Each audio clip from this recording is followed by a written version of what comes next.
మన ప్రభాస్ను ప్రపంచమంతా స్టార్ అన్నారు. కానీ నేపాల్ మాత్రం ప్రభాస్ సినిమా ఆదిపురుష్ను దగ్గరకు కూడా రానివ్వలేదు.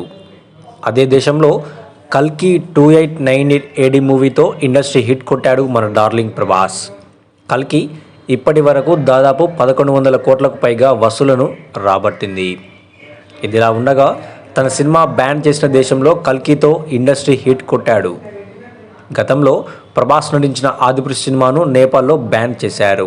రామాయణాన్ని వక్రీకరిస్తున్నారంటూ ఏవో రీజన్స్ చెప్పి నేపాల్లో ఆదిపురుష్ను రిలీజ్ కానివ్వలేదు. కానీ ఇప్పుడు అదే నేపాల్లో కల్కి మూవీతో ఇండస్ట్రీ హిట్ కొట్టాడు డార్లింగ్ ప్రభాస్. ఎక్కడైతే తన సినిమాను బ్యాన్ చేశారో అక్కడే ఇండస్ట్రీ హిట్ కొట్టడం అంటే మామూలు విషయం కాదు. ఒక సినిమాను ఆపితే మా హీరో మరో మూవీతో మీ ఇండస్ట్రీని షేక్ చేస్తాడు అంటూ సోషల్ మీడియా వేదికగా ప్రభాస్ అభిమానులు ఎంతో సంతోషాన్ని వ్యక్తం చేస్తున్నారు.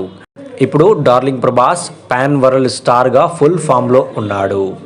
అయితే దీనికి సంబంధించిన వార్తలు ఇప్పుడు సోషల్ మీడియాలో వైరల్గా మారుతున్నాయి.